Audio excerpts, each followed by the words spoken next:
in 4-part, Part 1, Part 2, Part 3, and Part 4. Now look at Part 1. Part 1.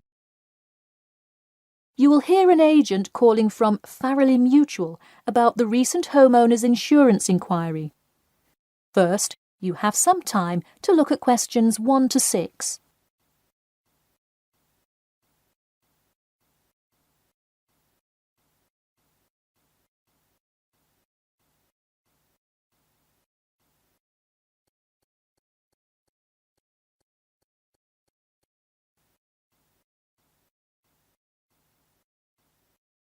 Now we shall begin.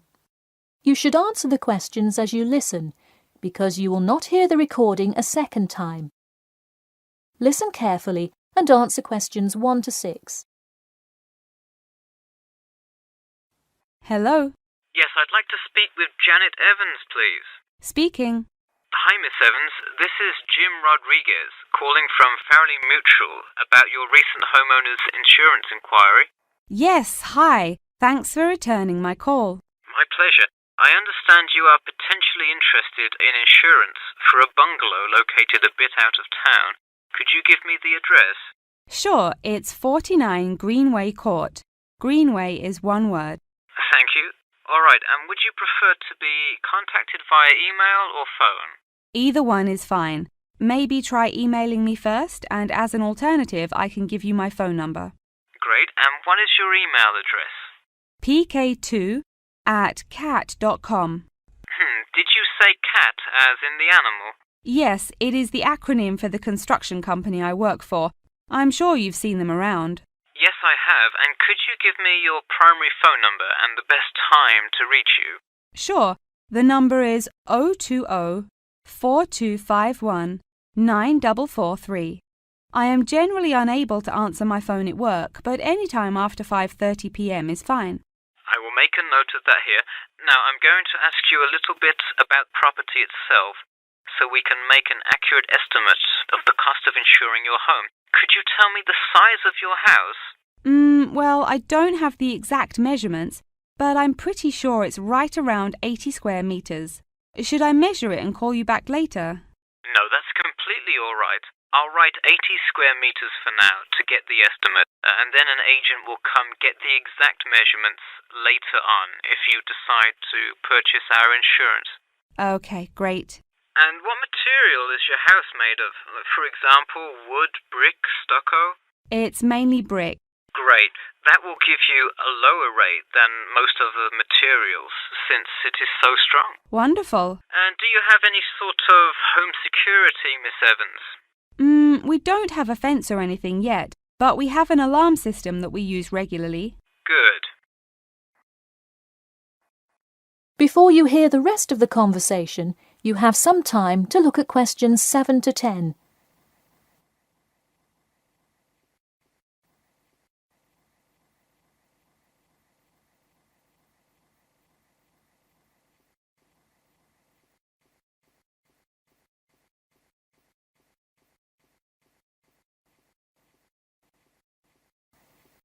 Now listen and answer questions 7 to 10.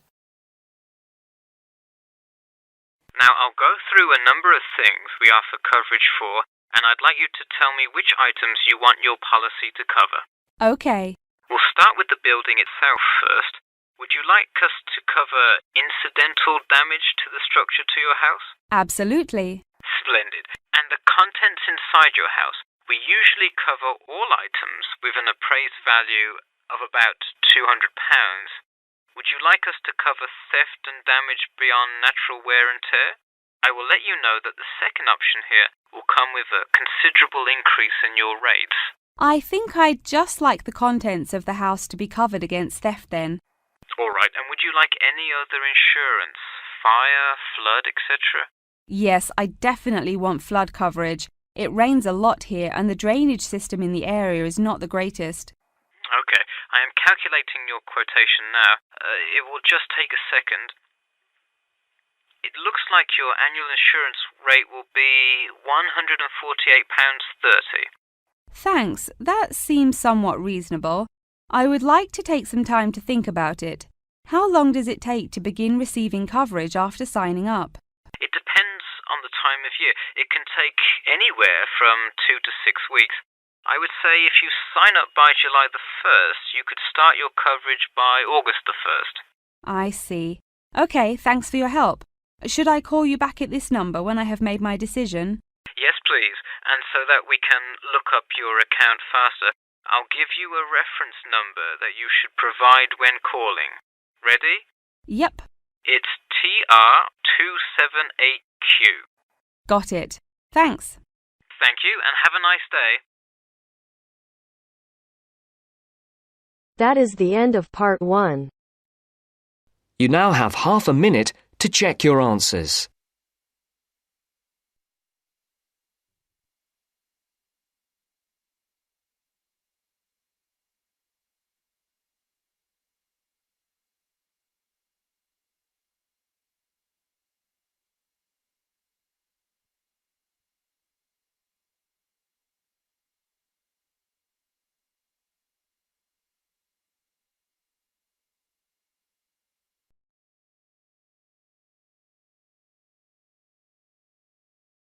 Now turns to part 2. Part 2. You will hear an address by the college president welcoming new students to a residential college. First, you have some time to look at questions 11 to 14.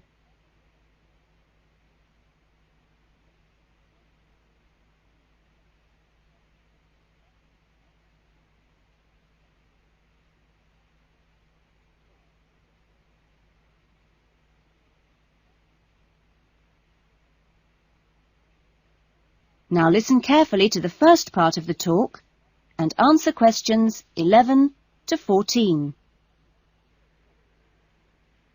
Well, good morning everyone. It's good to see you all here. Welcome to Smith House. Smith House, as you may or may not know, is one of the oldest residential colleges of the university. As you can see, the building you're in now, which contains this main lounge, the dining room, the recreation room, the kitchen and the offices, was part of the original old house built in the 1840s to be used by the family of George Smith. That's, of course, how the house and college got their names. The original house was converted into a residential college for the university in 1940 and since then has continued to be added on to and modernised. You'll notice when you receive your room allocation in a few minutes that your room number either begins with the letter N, S or W, like this one here. The first letter refers to the 3 wings of the college, which come away from this main building. Of course, the letters represent the 3 directions, in this case, north, south and west. Each wing has 2 floors, and so the next number you see is either 1 or in this case 2, and this indicates which floor your room is on. The number after that is your individual room number. So it's quite simple to find any room by going to the right wing, then floor, and then room number. Before you hear the rest of the talk, you have some time to look at questions 15 to 20.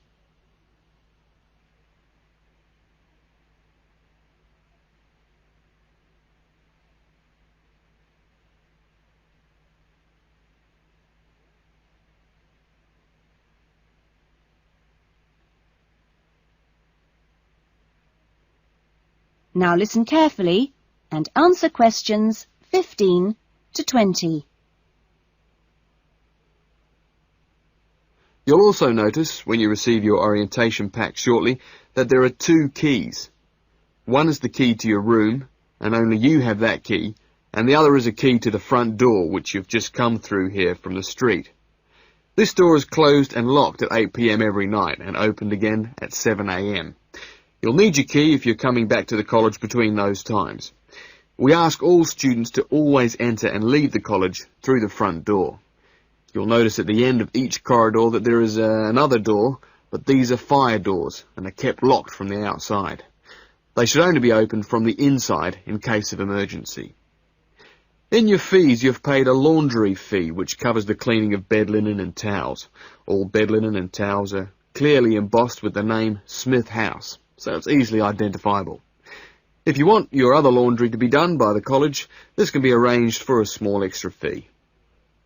There are only a few rules here at Smith House, and we have these rules so that we can all live comfortably together. The most important rule is that there must be no noise after 9 p.m. There is also no smoking in the rooms or anywhere inside the college, but smoking is permitted on the balconies. All meals are served in the dining room. Meal times are listed in your orientation pack. Please read these carefully, as meal times cannot be changed, and if you arrive late, I'm sorry to say, you'll just go hungry. If you're unsure about things, each floor has an elected floor senior, who is usually a student in their 3rd or 4th year of study, who's been at Smith House for a while. The floor seniors will introduce themselves later today and answer any questions you have. But for now, I'm going to hand you over to Marnie, who is going to give you the orientation packs and keys. Thanks, Marnie.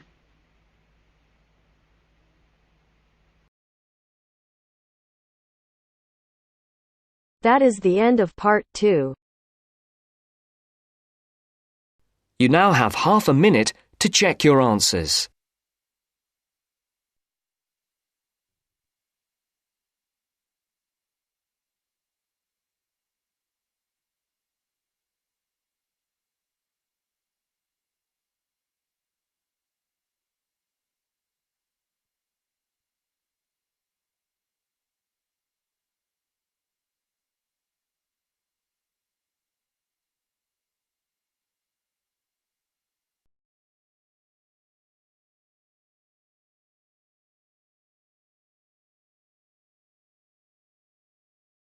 Now turns to part 3.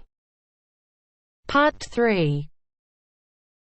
You will hear a conversation between an academic advisor and a student asking for information about a particular subject that she wants to study. First, you have some time to look at questions 21 to 26.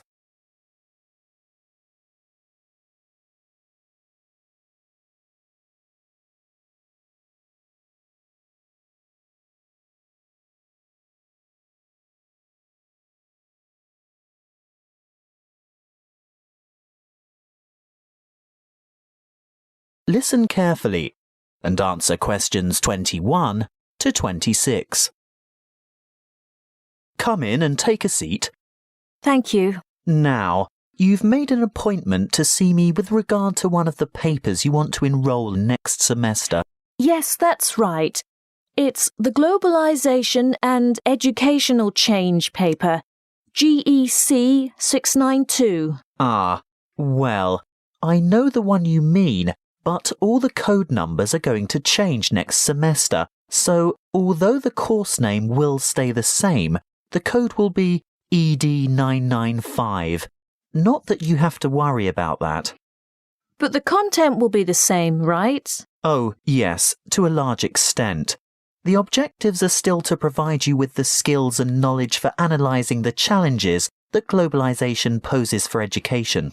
Yes, that's what I'm really interested in. The future of education. Not where we are now, but where we're heading.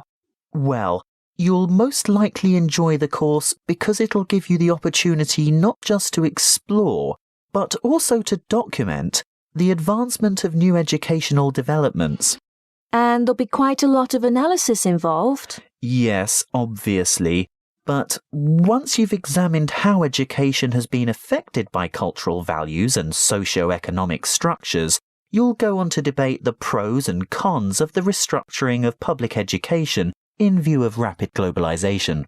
I see, but when you say public education, do you mean worldwide? No. That would be far too large an undertaking for just one paper. You'd probably choose to work with the education system within your own state or country. Sounds interesting, but isn't it a bit restrictive? Not at all. From there, you'd move on to explore the impact of internationalization on curriculum diversity in both developing and developed countries. Have you had a chance to look at the assessment criteria yet? Actually, I have. And it makes me a bit nervous just thinking about it. Why's that? Well, I see that the first assignment starts with an illustrated PowerPoint presentation to the rest of the class. I've never done one before. No need to worry. You can get help with that. Anyway, this presentation isn't graded. It's what we call a formative assessment. The feedback you get will help you to finalise the written review. That's a review of those academic articles in the first part of the reading list, right? Yes, but you only have to choose 5 of them. That first assignment is worth 30%. And the second assignment? There are 2 parts to that also, and both are graded. 20 marks will go towards your participation in a seminar, and then there's a 5,000-word essay, which will be graded out of 50. Thanks. Before you hear the rest of the conversation, you have some time to look at questions 27 to 30.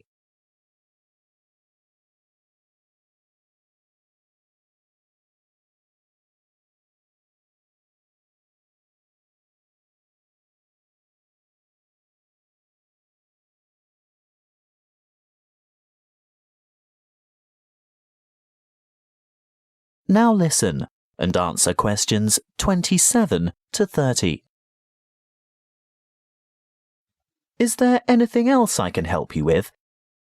Yes, the reading list is quite long. Where do you think I should start? Well, I'd suggest you leave the articles until the semester is underway, but a good preparation would be to look at some of the major texts. These ones here. In any particular order? You could start with this one by Tower, here at the bottom of the page. Sorry, who? Tower. Tower, 2007, Comparative Education. That should give you a good basis. Then move on to Eliot, Educational Issues of the New Millennium. But be sure to get the 2008 edition, not the original 1998 edition, because so much has changed since 1998. The new edition has extensive revisions and a lot of new material. OK, so that's Tower first, then Eliot. I think I could handle a couple more over the summer break. Well, in that case, look for Brown's Education and Globalization, published in 2009. Actually, there are quite a few books by Brown, but I'd start with that one and leave his others till much later. And I'd also really recommend this one here, Globalization and Knowledge Policy by York, published quite recently in fact, 2010.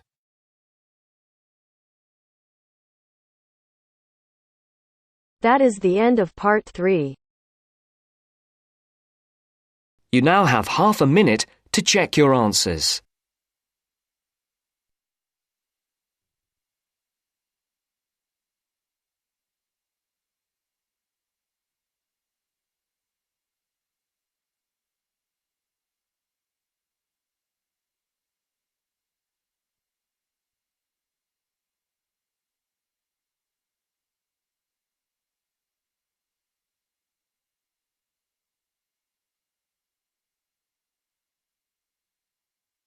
Now turns to part 4.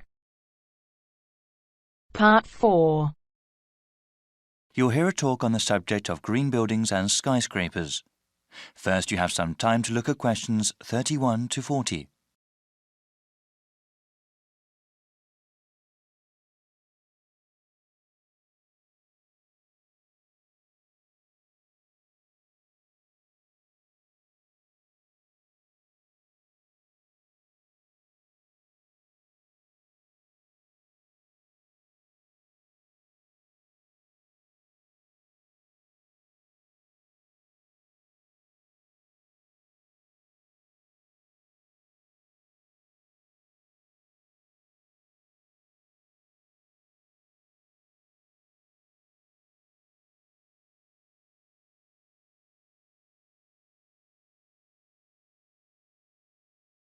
Now listen carefully and answer questions 31 to 40.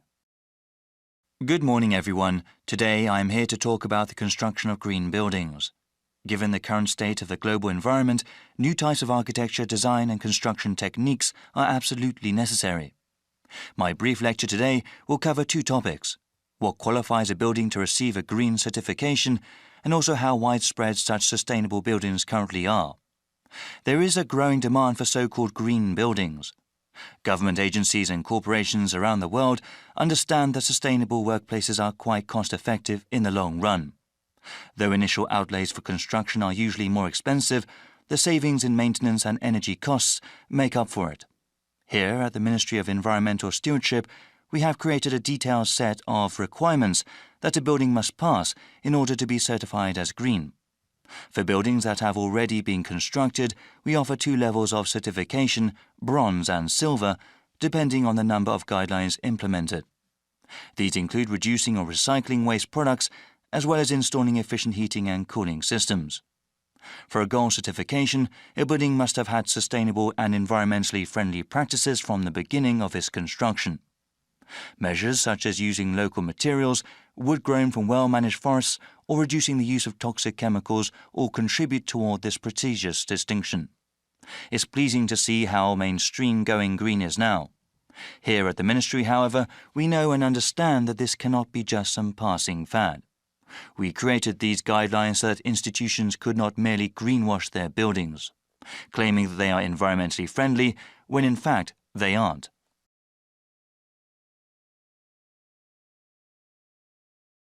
I would now like to talk about some buildings that have received these special certifications.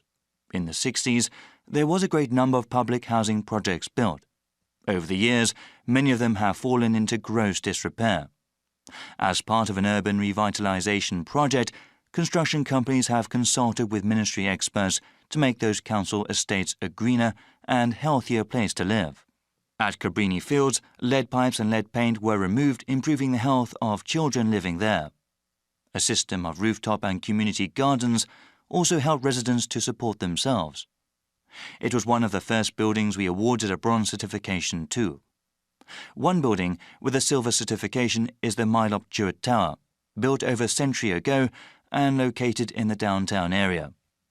The insides of the building were completely scooped out, allowing the construction company to implement innovative new ways of saving energy. The utility bill of the entire building is now 40% down, only 60% of its previous level, despite rising energy costs. Lastly, I would like to talk about the latest building to receive a gold certification from the Ministry. Arcadia Arbours is a really great example of green engineering and construction. From the very beginning, the project heads made a really unique plan and held to it. Many of the Ministry's guidelines were followed, and we even got ideas for other ways to make buildings sustainable. The centerpiece of this skyscraper is a multi-story hanging garden that serves both an aesthetic and practical purpose.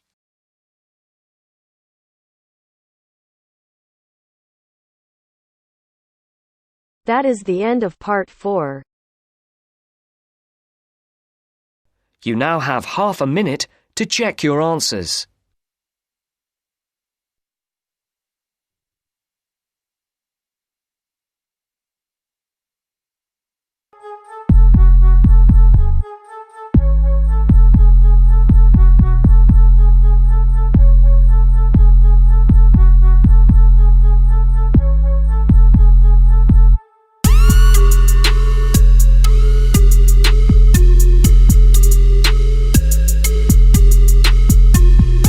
That is the end of the test.